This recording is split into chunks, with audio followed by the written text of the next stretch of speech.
um dia de você sair daqui afogueado. Amém? A gente estava aqui, você que nos visita, você que chegou aqui agora, não está sabendo, todo domingo de ceia, segundo domingo do mês é ceia agora. E às 7 horas da manhã, nós temos um tempo de consagração em jejum. Foi uma consagração maravilhosa. Depois tem um café da manhã aqui atrás. Então, próxima ceia, não perde não. É tão bom estarmos aqui bem livres na presença do Senhor. Amém? E essa igreja está demais, né? Fabi está ali dentro, eu estou dizendo. Fabi pregou, trouxe um tênis, né? Uma chuteira chuteira não, uma sapatilha de Pedro. Aí hoje eu trouxe esse pegador aqui de churrasco. Saí procurando em casa o que mais parecia. Cheguei em casa, meu marido, o que é isso, Davizinho? Eu não mandei trazer isso não, ele foi mamãe. Mas a gente vai chegar lá. Amém? Amém, glória a Deus. A mídia. Não, primeiro versículo, porque eu acho que não vai conseguir botar a foto no fundo, né? Mas vamos lá. A gente vai estudar, queridos, Isaías 6, do 1 ao 8. Você que está com a sua Bíblia, abra a sua Bíblia. O telão é um recurso para acelerar o culto. Você que tem dificuldade de leitura, você que ainda não tem Bíblia, mas se você não tem, fala com a gente que a gente dá uma. Né? Mas o bom mesmo é a gente folhear a palavra de Deus. Risca a tua Bíblia. Se você tiver pena de riscar a tua Bíblia, manda o vizinho do lado riscar, que ele não tem pena, né? A gente anda com um monte de caneta, risca a palavra de Deus aqui, ó, né? Então, vamos folhear a palavra de Deus. A gente precisa ter intimidade com a palavra de Deus. Amém? Isaías capítulo 6, versículo 1 diz o seguinte. Antes disso, olha para o lado e diz assim: não te distrai. Desliga o celular, ou então a internet, modo avião, silencioso. Eu não vou perder nada do que o Senhor vai trazer nesta manhã. Amém? O inimigo da unção é a distração, então não te distrai.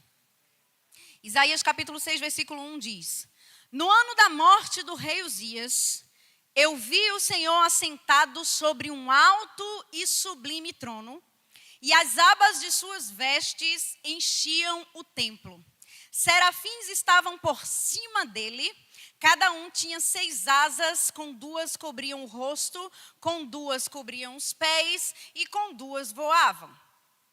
E clamavam uns para os outros, dizendo: Santo, Santo, Santo é o Senhor dos exércitos, e toda a terra está cheia da sua glória. As bases do limiar se moveram à voz do que clamava, e a casa se encheu de fumaça. Então disse eu: ai de mim, estou perdido, porque sou homem de lábios impuros e habito no meio de um povo de impuros lábios. E os meus olhos viram o Rei, o Senhor dos exércitos. Então um dos serafins voou para mim, trazendo na mão uma brasa viva, que tirara do altar com uma tenaz. Com a brasa tocou a minha boca e disse: eis que ela tocou os teus lábios, e a tua iniquidade foi tirada e perdoados os teus pecados. Depois disso, Isaías ouvi a voz do Senhor que dizia: a quem enviarei e quem há de vir por nós? Disse eu: eis-me aqui, Senhor, envia-me a mim. Pai, eu te rendo graças pela tua palavra, Senhor. Eu te rendo graças pela tua palavra, Senhor. Eu te rendo graças porque o Senhor vai falar conosco nessa manhã. Nós te rendemos graças porque o Senhor tem misericórdia da nossa vida, Senhor. Porque o Senhor está falando pela boca de muitos profetas no mesmo Espírito, santificai-vos. Porque amanhã farei maravilhas em vosso meio. Obrigada, Senhor, porque nós somos um elo entre essa geração e uma geração afogueada do avivamento. E nós precisamos estar prontos para o que o Senhor vai fazer. Obrigada por uma igreja santa. Obrigada por uma igreja consagrada. Obrigada, Senhor, porque aqui na Zona Oeste, as pessoas serão reconhecidas pela presença que operam na vida delas. No nome de Jesus, amém. Aleluia. Aqui, esta cena descrita em Isaías 6, ela é bem misteriosa, ela é bem diferente. O profeta aqui, ainda jovem, né, após a morte do rei Uzias, onde tinha sido um rei que ele temia debaixo daquele governo. A cabeça ali de Isaías estava aquela confusão diante daquele contexto histórico conturbado. E ele ainda jovem tem essa visão do trono onde ele está contemplando os serafins.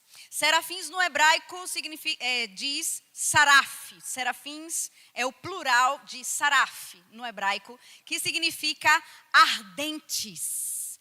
Ardentes em zelo.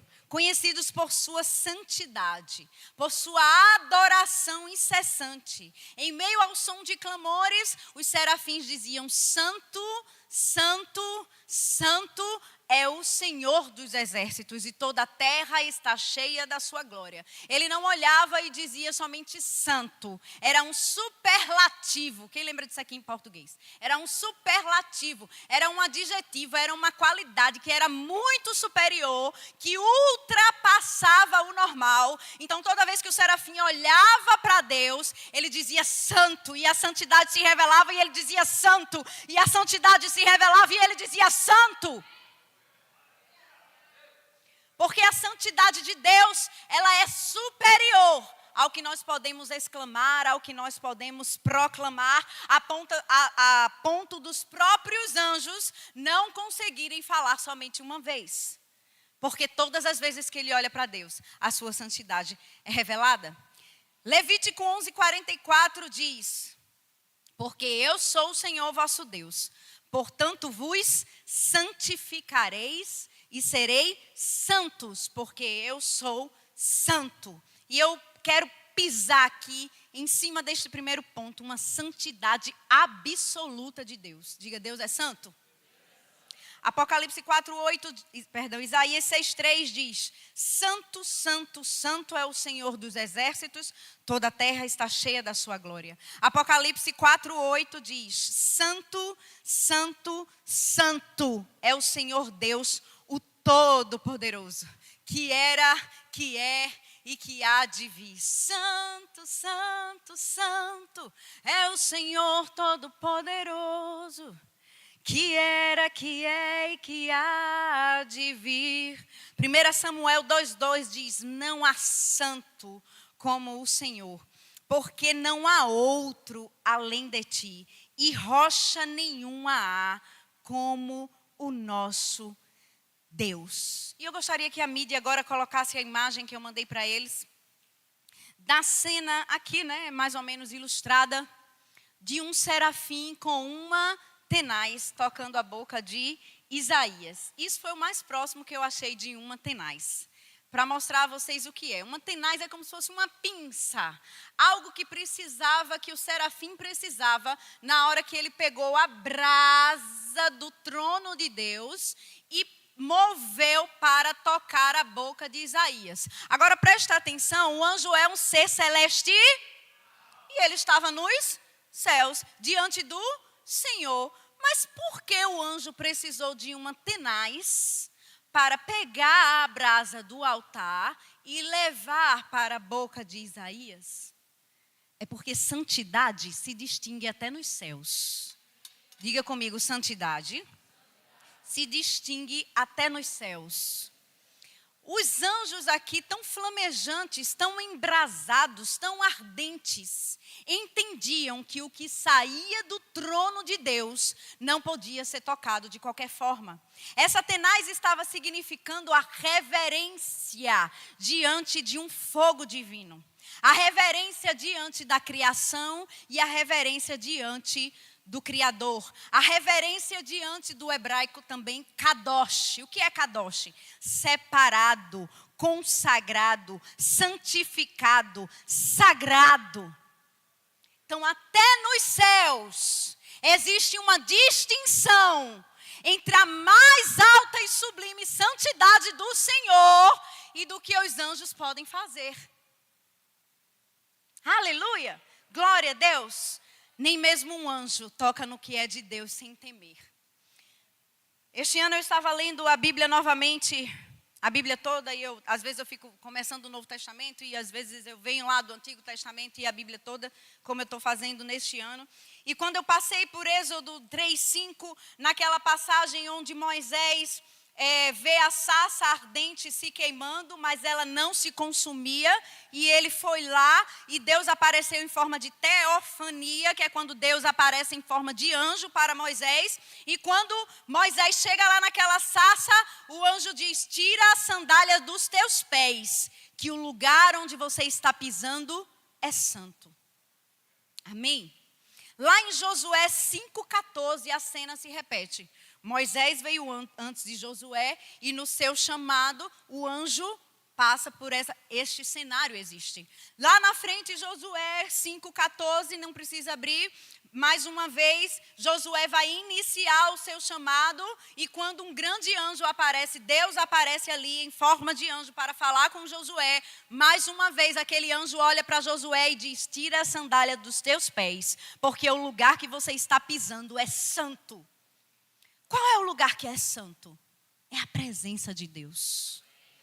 Por que tirar as sandálias dos pés? Até hoje no Oriente, na Bíblia, a gente vai ver muito isso. Em algumas culturas ainda tem isso muito forte. Mas especialmente aqui na Bíblia, né, não existia calçada, não existia isso aqui, asfalto. Era areia. Então eles andavam muito a pé, porque não tinha os carros maravilhosos que a gente tem hoje. Não tinha moto, não tinha essa coisa toda. Quem tinha uma carruagem eram os ricos daquela época. Então as pessoas andavam muito tempo a pé nas suas sandálias. E quando iria entrar numa casa, deveria tirar as sandálias para fazer a refeição, lavar os pés e se sentar à mesa. Porque a mesa era um lugar sagrado, a sinagoga era um lugar sagrado, a presença de Deus é um lugar sagrado. Então, quando você tirava as sandálias dos pés, ele estava dizendo aqui, olha, você não pode entrar aqui com impurezas, com pecados, com sujeiras. Então você precisa tirar a sandália dos vossos pés, porque o lugar que você pisa é santo. Na presença de Deus, nós não podemos andar com as sandálias espirituais sujas. Porque a presença de Deus é algo santo, sagrado, separado. Amém? Então nós não podemos entrar arrastando pecado. Aleluia. Glória a Deus. Existe uma reverência, existe uma santidade com as coisas de Deus. E eu quero falar sobre reverência também na igreja. Você entende que isso aqui é casa de Deus? Deus não habita em templos feitos por mãos, é a mente, né? Deus não habita em templos feitos por mãos, hoje Ele faz morada dentro de mim. Mas a Bíblia também fala que não deixeis de congregar, como é costume de alguns, porque aqui existe uma unção, um lugar separado, né? Para Deus manifestar sua presença de uma forma diferenciada.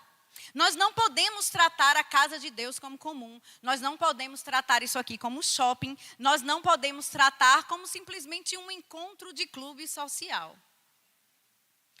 Quando você vai visitar, eu vou visitar alguma cidade, a gente viaja e a gente vai visitar algumas igrejas, porque eu gosto muito da parte histórica. Eu gosto de história, eu gosto de saber o que acontecia aqui, naquele lugar, naquelas coisas. Eu quando vou preparar um sermão, se eu não parar, minha gente, é um mês estudando o mesmo capítulo, porque eu gosto. E quando a gente vai visitar logo algumas igrejas, como é que você entra na igreja quando vai visitar? Tem gente ali fazendo a sua reza, a sua oração, né? Igrejas católicas, igrejas que são monumentos artísticos, mas você já percebeu como você entra? Caladinho, reverência com a casa de Deus. Porque por mais que eles creiam de forma diferente que nós cremos, no sentido doutrinário, mas você entende que aquilo dali é uma casa de Deus e eu preciso respeitar aquela oração e eu não vou entrar, bora tirar foto, bora tirar foto. É assim que a gente entra, gente, quando a gente vai turistar. A gente entra caladinho, em reverência àquela casa de Deus. Mas por que você acha que aqui não tem mais um Jesus crucificado porque ele não está mais na cruz, ele ressuscitou? Aqui nós não temos imagens feitas por mãos para que possamos adorar. E a gente acha que Deus não está aqui.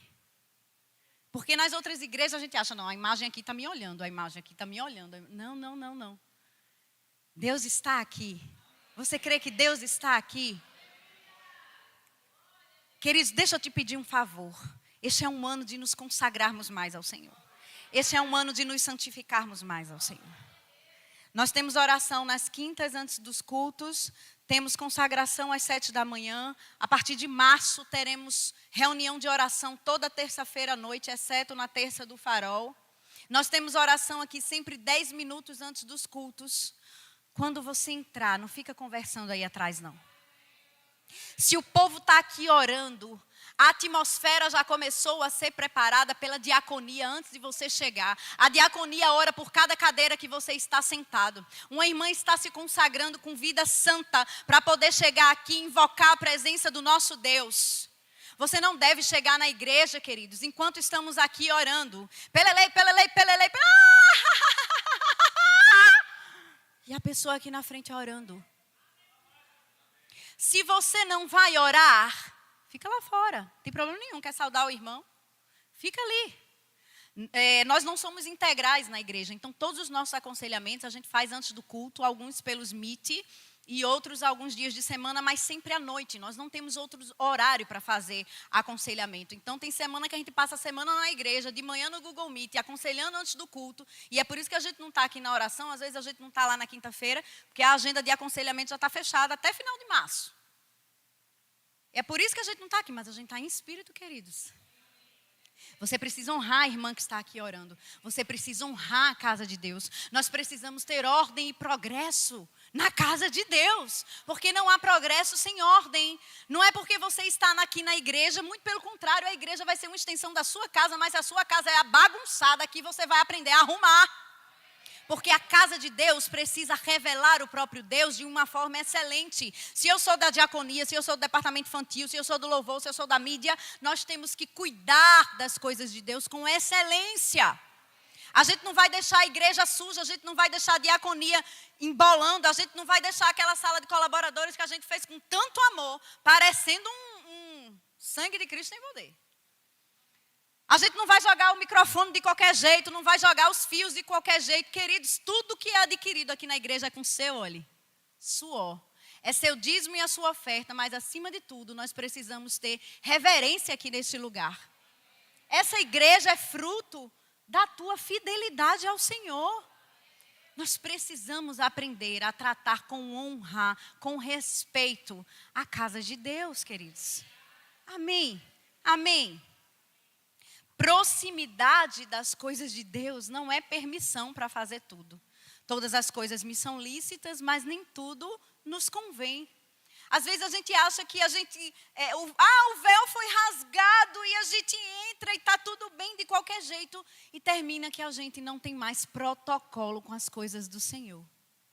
Eu digo muito a Geraldo e Fabiana, que estão muito perto da gente, e ele sabe que a gente diz mesmo.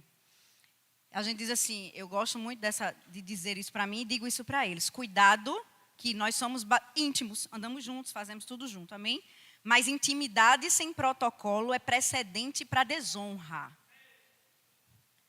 Nós andamos juntos, mas a intimidade não é desculpa para perder os protocolos pastorais. Por conta de Everton e Natália? Não, por conta da unção que opera sobre Everton e Natália. Então, intimidade sem protocolo vai preceder a desonra. E às vezes a gente está se achando tão íntimo do Senhor que a gente acha que pode perder todos os protocolos com as coisas de Deus, acreditando numa hipergraça que a gente pode fazer tudo e não vai ser mais ter juízo sobre nada.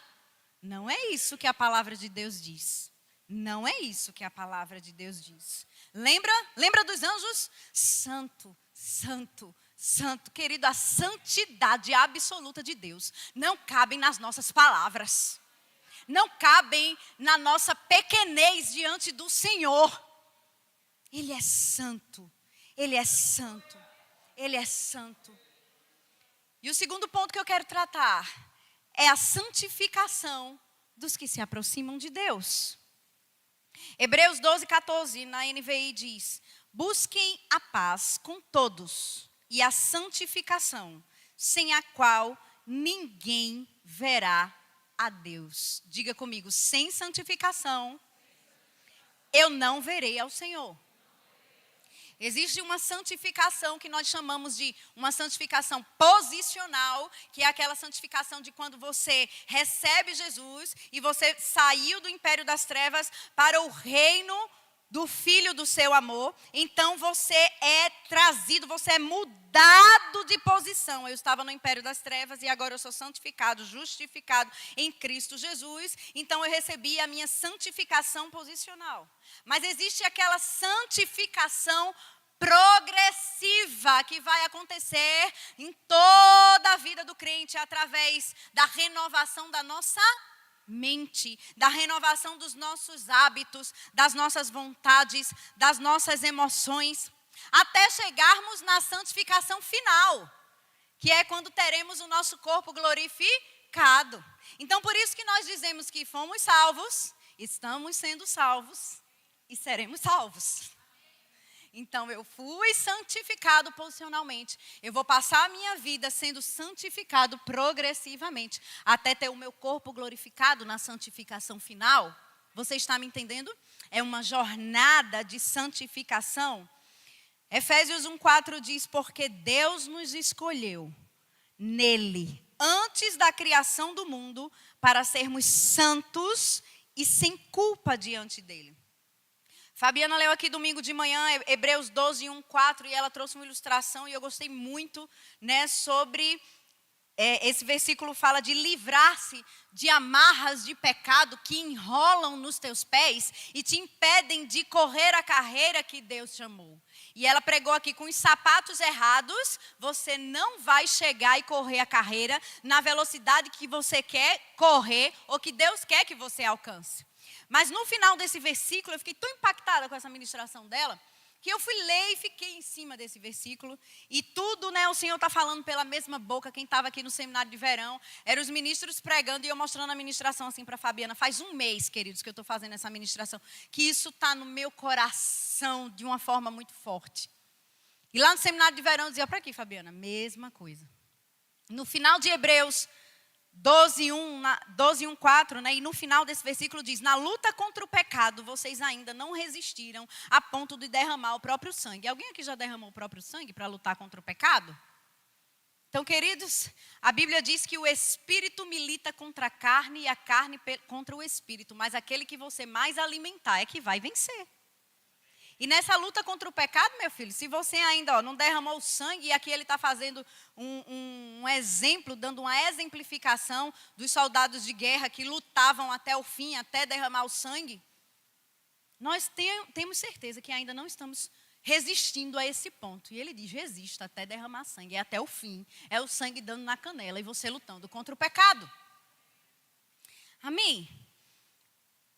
Salmo 86:11 diz assim, Pai, ensina-nos o teu caminho para andarmos na tua verdade. Põe em nosso coração o desejo de temer ao teu nome.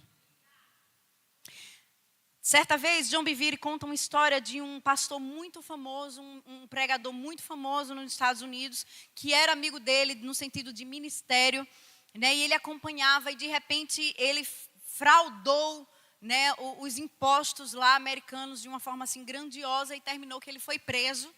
E John Bevere fala que foi visitá-lo na prisão. E quando ele chegou lá, ele perguntou a ele, por favor, me diga, quando foi que você deixou de amar a Jesus? E ele disse, eu não deixei de amar Jesus não. O que eu deixei foi de temer. Então muitas vezes a gente ama Jesus, recebe Jesus. Ama o Papai do céu.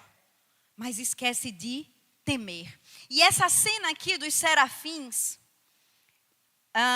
quando Isaías viu os serafins, ela é muito clara. Lembra que eu falei que santidade se distingue até nos céus? Temor também.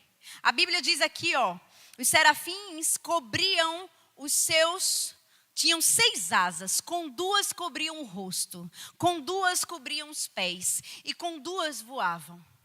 Os serafins cobrindo o rosto diante da glória de Deus significa temor e reverência. Os serafins cobrindo os pés diante da glória de Deus significa assim, humildade. Eu tenho certeza que o Senhor é muito maior do que eu. E 2 asas eles voavam, ou seja, diziam, estamos aqui prontos para cumprir as tuas ordens e os teus mandamentos. Então eu te temo, eu te reverencio, eu te respeito. Eu sei que o Senhor é maior que eu. E por isso mesmo eu estou pronto para fazer o que o Senhor ordenar. Essa é uma posição do crente que teme ao Senhor. Temor é profunda reverência e respeito. Temer a Deus tem a ver com ver. Viver com a consciência de que Deus me vê. O que eu faço no secreto, Deus me vê. Como eu vivo, sinto e falo, Deus me vê. Dê um amém? Como eu negocio, Deus me vê. Como eu trato as pessoas, Deus me vê. Como eu lido com a internet, Deus me vê. O que os meus olhos estão vendo, Deus também vê. Dê um amém, dê um amém. Glória a Deus. Deus não procura somente mãos limpas, mas um coração puro. Salmos 23:3 diz isso. Agora, a boa nova é que os limpos de coração também verão a Deus. Temer ao Senhor é ter uma vida firmada. A Bíblia nos diz que são os que temem que herdarão a terra. Temos que viver uma vida para agradar a Deus, mesmo que os outros não vivam, mesmo que os outros não façam. Mas o nosso temor e a nossa reverência e a nossa santidade diante das coisas de Deus e diante da nossa posição para com Deus vai trazer bênçãos para a nossa vida, para a nossa família, para o nosso trabalho, para as nossas amizades. Você vai ter maior sensibilidade para ouvir as coisas do Senhor. Você vai viver maior prosperidade na sua alma. Você vai viver maior prosperidade na vida dos seus filhos. Você terá maior intimidade com a presença de Deus. Temor. Os anjos aqui estão mostrando temor. Nós não podemos parar de temer a esse Deus grande e poderoso, queridos. Nós não podemos, a Bíblia diz que nós estamos em meio de uma geração perversa. Nós não podemos perder os protocolos com as coisas de Deus. Amém. O terceiro ponto que eu quero falar com você é do altar para a missão. Perceba que tudo que eu li aqui de Isaías, a epígrafe diz, a visão de Isaías e o seu chamamento. A visão de Isaías e o seu chamamento. Isaías estava sendo chamado para cumprir uma missão em Deus. E foi necessário que ele se purificasse para cumprir aquela missão. E a missão era tão grande que a purificação tinha que vir com uma tenaz diretamente de um toque do próprio Deus. É porque quanto maior o chamado, maior o nível de purificação. Quanto maior o chamado, maior o nível de santificação. Eu tenho coisas grandes, Deus tem algo grande, Deus já revelou que tem algo grande, amém, eu creio que Deus revelou que tem algo grande e que vai te usar para fazer coisas grandes, mas para coisas grandes precisamos de grandes responsabilidades, precisamos de grande santificação, aquele que adultera não adultera mais, aquele que fraudava não fraudava mais, aquele que rouba não rouba mais, aquele que se prostituía não se prostitui mais. Porque Deus quer te usar para um propósito nele, mas você precisa se santificar. Porque Deus não vai usar qualquer um para cumprir um grande chamado. É do altar para a missão. Não sei quem foi que estava orando aqui que disse que eu comecei a rir. Acho que foi Paula. Que disse assim, precisamos ter uma vida no altar. Para viver o que Deus quer que a gente viva nessa igreja. E na hora eu ri, porque eu disse, é isso mesmo, está aqui na pregação. É do altar para a missão. Diga comigo, é do altar para a missão. Eu tenho uma missão, mas eu preciso estar com a vida no altar. Senão a sua missão não vai dar nem um passinho. A missão está lá, o propósito está lá, a visão está lá. Mas sem santificação, você não vai cumprir a sua missão. Não há envio sem purificação. Santificação tem a ver com obediência. Santidade tem a ver com obediência. A Bíblia diz em João, aquele que tem os meus mandamentos e os guarda, este é o que me ama. Aquele que me ama será amado por meu Pai e eu o amarei e me manifestarei a ele, nele, através dele. Aquele que me ama, guarda os meus mandamentos. Alguém aqui ama Jesus? Guarde os mandamentos. Alguém aqui ama Jesus? Guarde os mandamentos da santa palavra de Deus. Porque Deus te separou e Ele quer você consagrado para as coisas dEle. Aquele que ama, guarda. Ai, irmã, é tão difícil, não. A Bíblia diz que os mandamentos do Senhor não são penosos. Que existe uma graça salvadora, mas que existe uma graça capacitadora, que é aquela que te capacita a fazer o que sozinho você não consegue. Existe uma graça para você parar de beber, existe uma graça para você parar de fumar, existe uma graça para parar a prostituição, existe uma graça para parar a fornicação, existe uma graça para parar com pornografia. Existe uma graça capacitadora. E que nós só vamos conseguir onde? Diga comigo, altar. Irmã, eu não consigo, diga comigo, altar. Irmã, não estou conseguindo, diga comigo, altar. Existe uma graça capacitadora para mim, diga, existe uma graça capacitadora para mim. Amém, queridos? Os mandamentos do Senhor não são penosos. Os mandamentos do Senhor não são penosos. Toda a Bíblia ela aponta para Jesus. Toda a Bíblia aponta para Jesus. Quando eu estava lendo Gênesis 39, do versículo 7 ao 12, na NVI Mídia. Gênesis 39, do 7 ao 12 na NVI.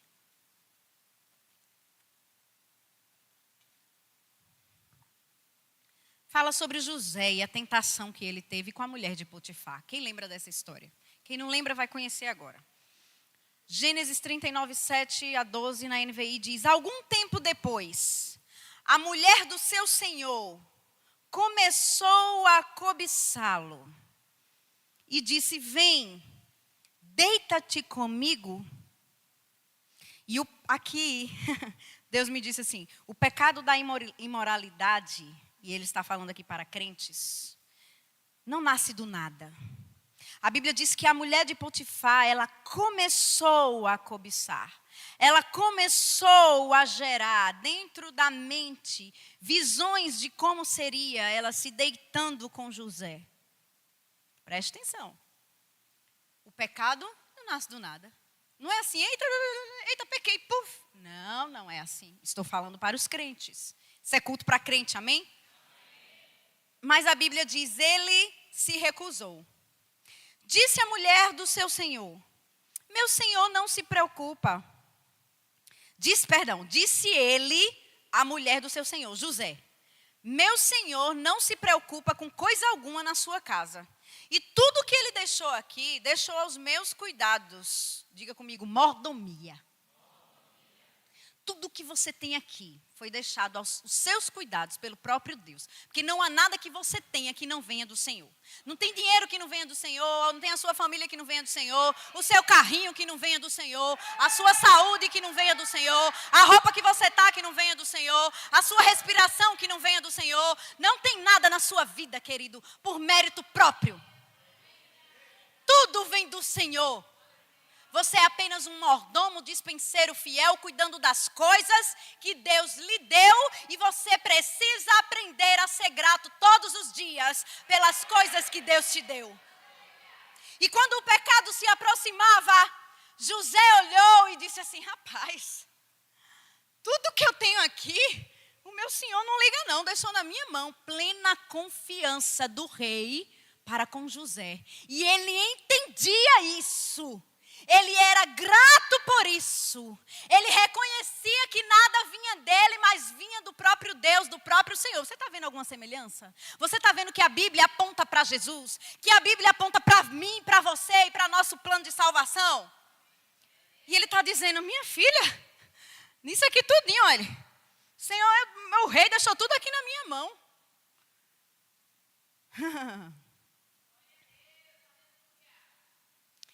E eu botei aqui mordomia. Posso todas as coisas, mas nem todas me convêm. Porque eu sei que o que eu desfruto hoje é por conta da misericórdia divina. E ele continua dizendo, ninguém nesta casa está acima de mim. Ai, irmã, porque eu sou fraco. Porque a carne, né, irmã? A carne, ela é fraca. Glória a Deus que a carne é fraca. Acho que é Salmos 8:4 que diz: quando eu olho para a tua criação, o tamanho de tudo que tu fizeste, me pergunto quem é o homem para que com eles te importe. E o Senhor responde: eu te fiz um pouco apenas menores do que os seres celestiais, do que os anjos, de honra e de glória eu te coroei. Olha aqui, ó. Ninguém nesta casa está acima de mim. Deus nos fez, queridos, para dominar sobre todas as coisas. Nós tínhamos perdido esse governo, mas agora nós somos justificados em Cristo e nós temos esse governo novamente. Então você está acima de qualquer tentação, porque vem a tentação, mas a Bíblia diz que também vem o escape para você fugir dessa tentação. Amém?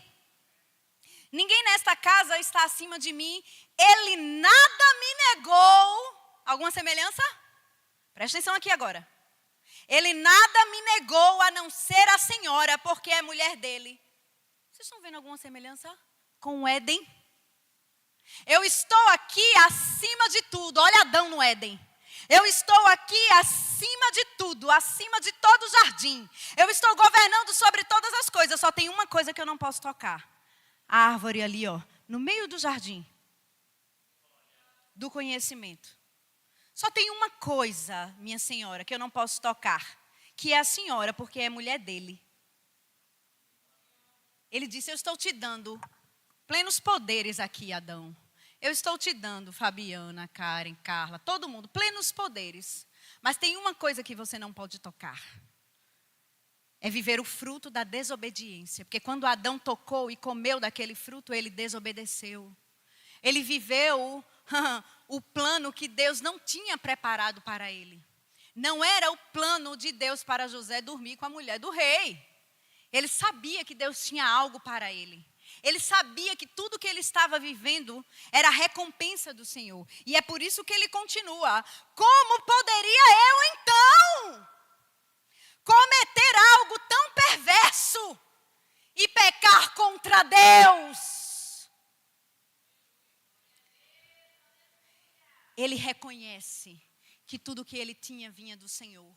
E que se ele pecasse, ele não estaria pecando contra o rei, mas contra o próprio Deus. Quando a tentação bater na porta, queridos, você tem que lembrar assim: eu respiro, eu acordei, eu estou bem, eu comi, eu tenho uma igreja, eu tenho uma família. Como pecaria eu contra o próprio Deus que me deu todas as coisas? Quais serão as consequências do meu pecado? Existe um povo, queridos. Existe um povo. Existe um povo que te espera. Existe um povo que precisa ser tocado pela sua vida. Eu não estou dizendo que a gente não passa por momentos difíceis, não. Teve uma vez que eu passei por um momento tão difícil, queridos. Tão difícil no ministério, tão difícil. Que eu disse, amor, assim, rapaz, não estou aguentando, não. Estou aguentando, não. Acho que agora foi isso. Acho que agora foi. E ele olhou para mim e só precisou dizer uma coisa: meu amor, existe um povo esperando a gente. E nós não podemos falhar. Sabe quem era o povo? Minha equipe dos introdutores. 10 pessoas. E ele disse: o que é que nós vamos dizer ao povo? Tem um povo esperando. Meu povo era 10 pessoas.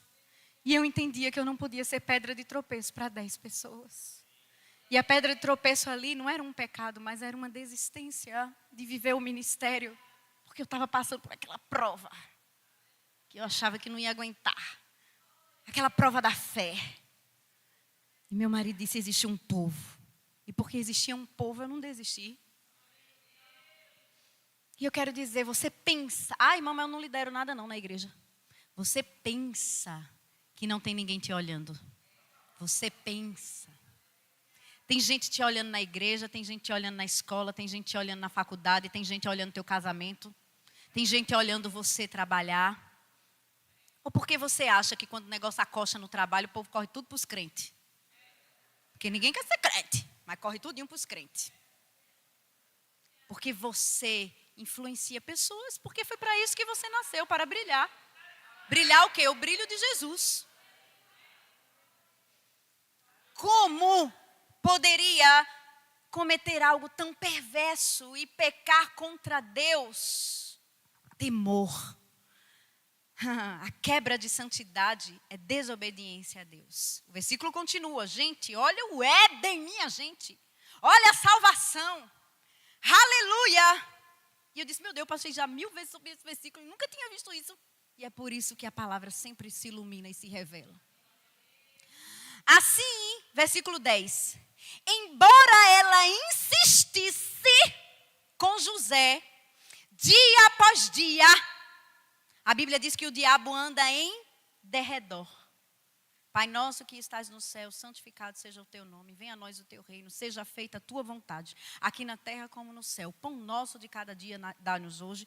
Perdoai as nossas ofensas, assim como nós temos perdoado as ofensas dos outros, as dívidas dos outros. Não nos deixe cair em tentação. E Luciano Subirá falou sobre isso no seminário de verão. Você tem orado para não cair em tentação? Porque Jesus ensinou você a orar para não cair em tentação. Você precisa sair de casa. Senhor, me ajuda a não cair em tentação. A não olhar e não cobiçar a mulher do próximo, nem o homem do próximo. A ter força, Senhor, para não olhar isso na internet. Me ajuda, Senhor, a não chamar palavrão. Senhor, me ajuda a não cair na tentação disso ou daquilo outro. Nós precisamos orar para não cair em tentação, porque o diabo, queridos, anda em derredor. Ou você acha que nós precisamos fazer somente uma oração? Não, porque eu sou justa, peco não, já fui justificada. Peco mais não. Você que pensa, a Bíblia diz que aquele que acha que está de pé, cuide para que não caia. Quando eu vejo alguém cair, queridos, líderes, grandes homens de Deus cair, você acha que eu fico, isso é bom, caiu, nem era crente. Não, queridos, sobe um nível de temor tão grande, que eu digo, rapaz, se esse homem de Deus, que o Senhor usou tanto, caiu, eu preciso redobrar as minhas antenas e revestir da armadura de Deus. Porque é muito fácil olhar e julgar quem pecou. Mas a Bíblia diz, aquele que acha que está de pé, cuide, viu? Cuide, viu? Todo dia, para que não caia. Todos os dias. Todos os dias. Porque a Bíblia diz que a mulher de Potifar ia atrás de José todos os dias. Não acha que se você se livrou hoje da tentação, amanhã tem que orar de novo, porque ela vem todos os dias. E ele se recusava a deitar-se com ela e evitava ficar perto dela. Porque a Bíblia diz que ao diabo a gente resiste, mas à tentação a gente foge. Diga comigo, ao diabo eu resisto, mas à tentação eu fujo. Aqui, ó, ensinando. Ele evitava ficar perto dela. Rapaz, se tu sabe que a tua tentação, o diabo também sabe que a fraqueza era essa. Tomava 5 litros de vodka. Tu vai evangelizar no bar? Entenda. Eu estou falando se você ainda não venceu essa tentação. Amém? Porque onde abundou o pecado, superabundou a graça para. Amém? Então não significa que aquele que bebia muito não pode pregar para uma pessoa que está ingerindo bebida alcoólica. Não é assim. Mas eu estou falando que você sabe a tentação que você ainda está vencendo. Você está entendendo? Então ele diz aqui, ó, eu evitava ficar perto da tentação. E ele continua, um dia entrou na casa para fazer suas tarefas. E nenhum dos empregados ali se encontrava. Continua o pensamento. É o que eu digo na polícia. A ocasião faz o ladrão. Ninguém sabe quem é que está na rua. Estou com o celular dentro aqui, ó. Ninguém sabe. Aí uma vez minha mãe estava na frente de casa com o celular. Passou 2 caras na moto. Só deu um bote assim. Vup! O celular da minha mãe levou. Eu disse, mãinha, é porque o ladrão só quer a oportunidade. A ocasião faz o ladrão. Não dê oportunidade para o cão. A Bíblia diz, não dê lugar ao diabo. É porque ele não tem um lugar, mas ele quer, e ele quer o teu. Ele quer te envergonhar. Não é só para as pessoas, não, é perante os céus. Para dizer, olha aqui, Deus, eu venci. Cuidado com ambientes que vão tentar você. Então, naquele ambiente, porque a ocasião faz o ladrão, ela o agarrou pelo manto e voltou a convidá-lo. Venha, deite-se comigo, mas ele fugiu da casa, deixando o manto na mão dela. Eu amo o Senhor. Quem estava no seminário de verão vai me entender. Manto é santidade. Manto é missão. Manto é unção. Quando você é tentado e está de frente para uma guerra, para assumir um rompimento do seu chamado, como Eliseu no Jordão, iria subir publicamente o seu chamado, partindo para Jericó, ele usou o manto que estava nas suas mãos. Edilson de Lira pregou sobre isso e disse, onde está o Deus de Elias com o manto da unção? E a Bíblia diz que quando José foi sendo tentado, que a mulher de Potifar pegou na roupa dele, sabe o que foi que ela ficou dele? O manto. O cheiro da santidade ficou na mão da mulher de Potifar. A sua santidade, o seu manto, isso aqui é frase de Edilson de Lira, não é um souvenir de culto, mas é uma ferramenta de guerra. Como é que você vai vencer a tentação? Santificai-vos, santificai-vos, santificai-vos. Para quando o diabo quiser pegar assim, olha, o que vai ficar na mão dele é o manto da santidade. É o manto da unção. É o manto da missão. É você dizendo, o propósito é maior do que eu mesmo. O propósito é maior do que eu mesmo. Você tem que deixar o manto da santidade. Quando não nos revestimos no manto da santidade e no propósito do nosso chamado, facilmente cairemos em pecado. Precisamos estar revestidos, queridos. Nada.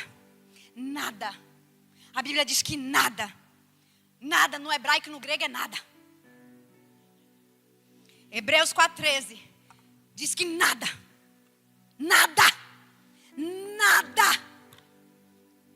queridos. Em toda a criação está oculta aos olhos de Deus. Tudo está descoberto. Tudo está exposto diante dos olhos daquele a quem havemos de prestar contas. A Hebreus 4:13 na NVI, bota aí.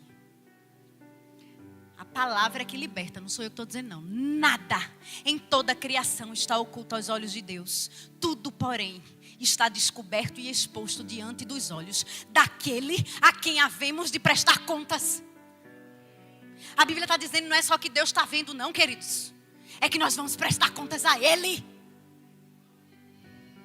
Servo bom e fiel, entra agora no gozo do teu chamado, no gozo do teu Senhor. Ou então, ranger de dentes, meu filho. Iremos prestar contas.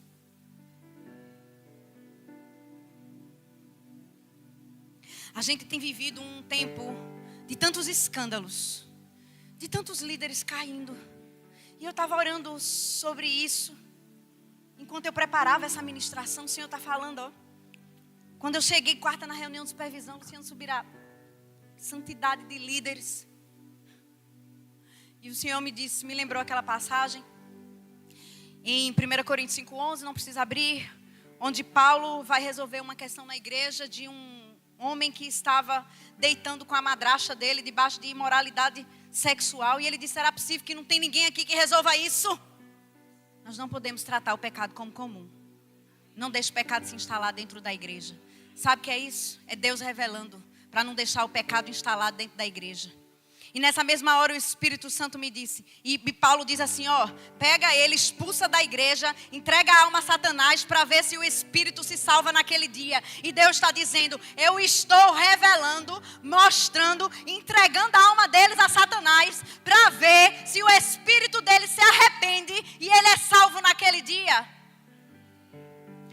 Para ver se entregando o corpo, o quê? Qual parte você está dizendo? Entregando o corpo a Satanás para ver se o Espírito se salva naquele dia. Isso mesmo, deixa eu ler o versículo, para não ficar nas minhas palavras. Entreguem esse homem a Satanás para a destruição da carne, na minha versão. A fim de que o espírito seja salvo no dia do Senhor. E o Espírito Santo dizendo, eu sei, Deus está só revelando. Para ver se o espírito é salvo. Assim como Ananias e Safira, a Bíblia diz que eles tiveram a oportunidade de ser fiéis com as suas finanças ao Senhor. E Pedro, naquele momento, eles mentem. Vocês mentiram. Por que vocês mentiram para o Espírito Santo? E Ananias, cai morto. Aí ele dá a oportunidade à mulher dele. Salvação é individual. Você não tem a desculpa de que fulano fez, eu vou fazer também. Isso nos mostra, a passagem nos mostra isso. Ele primeiro trouxe Ananias. Confrontou, tu pecou, tu vai se arrepender, tu tem certeza? Não, caiu morto. Aí vem Safira, olha, tu tem certeza? Dando a oportunidade, porque a salvação é individual, então você não tem desculpa de que foi fulano que me levou, você foi com as suas próprias perninhas. Estou falando para crente, não estou falando para aquele que não é crente, naquele que está debaixo de amizades, de influências, não, estou falando para quem é crente, esse culto é para crente. E a Bíblia diz que os dois caíram mortos, e o versículo continua dizendo, e toda a igreja temeu. E o Espírito Santo me dizendo, Deus está revelando que é para toda a igreja temer. Lembra que eu disse aqui, quando a gente vê alguém em pecado, a gente não tem que julgar, a gente tem que temer, queridos. Nós não temos que condenar, nós temos que temer. E o Senhor está revelando as coisas. O Senhor está revelando as coisas. Porque nada está oculto aos olhos do Senhor. E é por isso que Ele está dizendo, santificai-vos. Santificai-vos. Porque eu quero fazer maravilhas em nosso meio e nesta casa. Mas vocês precisam estar santificados, consagrados para a grande missão e para o grande chamado. Aleluia. Aleluia. Aleluia. Vamos orar. 2 minutos, queridos. Antes de eu finalizar essa ministração. Vem cá, Angelita. Vem cá, Angelita. 2 minutos. Um tempo. Se rende ao Senhor, queridos. Tem muita coisa para fazer hoje, eu sei. Eu também tenho. Mas o Senhor me conduziu. Eu, quando estou preparando uma ministração, o Senhor me mostra tudo. Como vai ser o culto, o que é que eu vou falar, como é que a igreja vai reagir, o que é que eu tenho que fazer. E eu estava vendo. Angelita ora por arrependimento. Arrependimento, queridos, não é remorso. Arrependimento não é, ai Deus, pequei. Arrependimento é metanoia. É mudança de mentalidade. É estar vindo por um caminho, arrepender-se e não fazer mais. É uma conversão. Vamos orar por arrependimento nesse momento?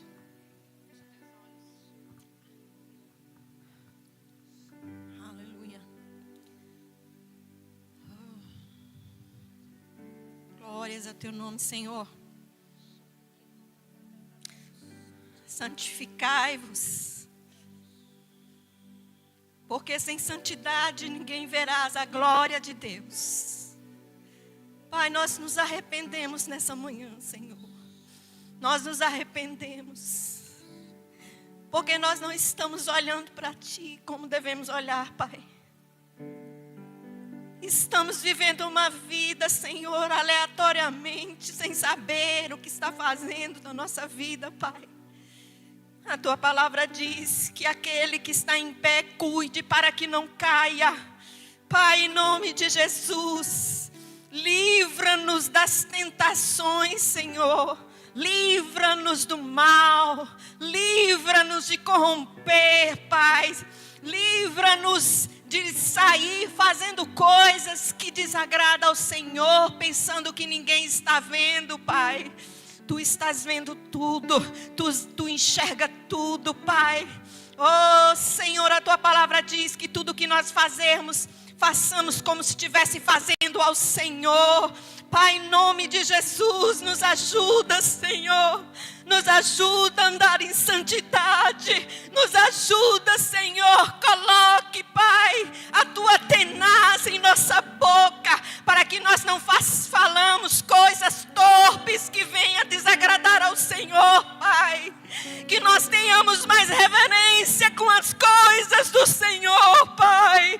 Que nós venhamos, Pai, nos arrepender daquilo que nós estamos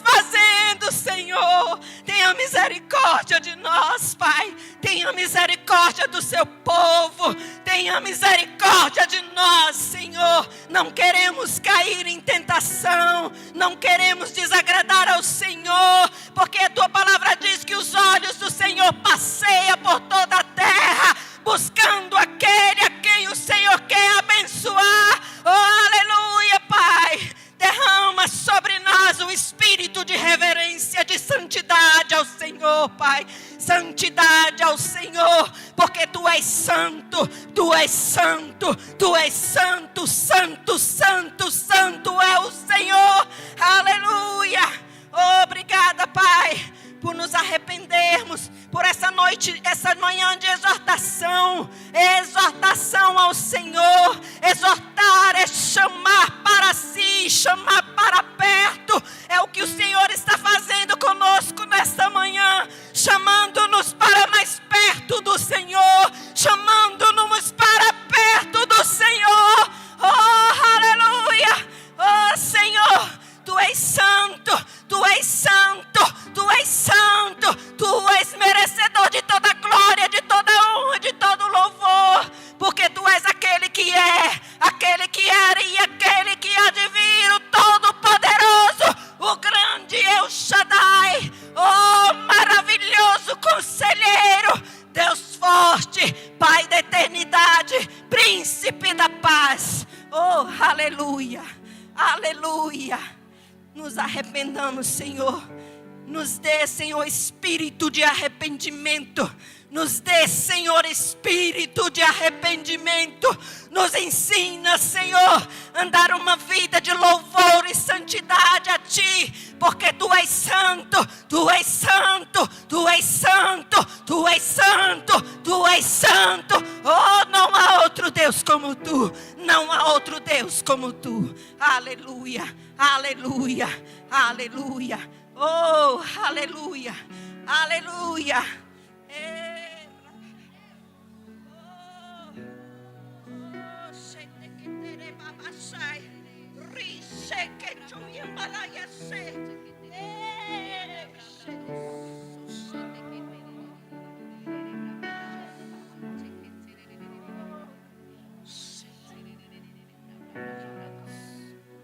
Aleluia. Oh, Senhor, recebe a nossa adoração, o nosso louvor, a nossa oração. Oh, nos arrependemos, nos rendemos diante de Ti, Senhor. Nós precisamos de Ti. Nós precisamos de Ti, Senhor. Aleluia. Aleluia. Atenais. Lembra da Atenais?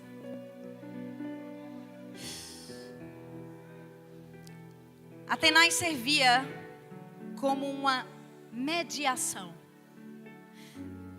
Deus não desceu do seu trono e tocou na boca de Isaías com as próprias mãos. Isaías ia ser consumido. Nós não temos santificação ainda. Lembra que eu falei da progressiva? Para estar diante do Senhor. No Antigo Testamento, Deus diz: eu vou me revelar um pouquinho para o povo. Só a luz, só o trovão para o povo correr. Não existia a possibilidade de Isaías aguentar o toque do próprio Deus. Então foi necessário que o anjo viesse com uma tenaz, com a brasa do altar, com algo que mediasse, um mediador para purificar de todo o pecado. A Bíblia diz, 1 Timóteo 2,5, porque há um só Deus e um só mediador entre Deus e os homens, e este é Jesus Cristo. Atenais aqui está tocando, não para consumir, mas para restaurar. O fogo não estava consumindo, mas estava purificando, dando um toque de Deus. Aquilo que podia ser alto juízo sobre a vida de Isaías, tornou-se uma alta missão. Porque o toque de Deus transforma culpa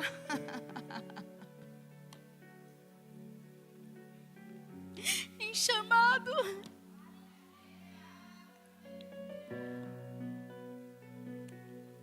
O toque de Deus Transforma a culpa em chamado. Onde abunda o pecado, superabunda a graça. Tenha vergonha não. E se eu encontrar alguém, vai dizer, e agora tu é crente, tu fazia isso e aquilo. Aí tu diz, pois é, para tu ver o que Jesus fez. Você não precisa saber a Bíblia toda não. Você precisa, claro. Mas eu estou dizendo para pregar. Você não precisa. Você só basta olhar para a pessoa e dizer, pois é, olha o que Jesus fez. Olha o que Jesus fez.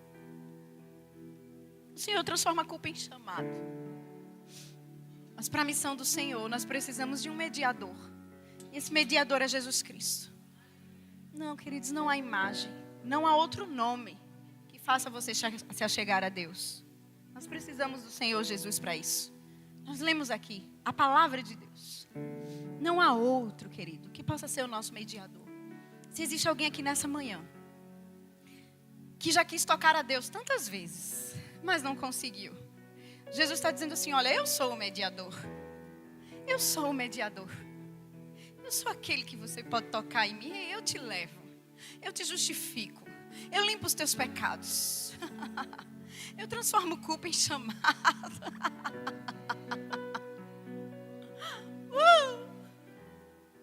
Essa palavra não é para condenação, mas é para salvação.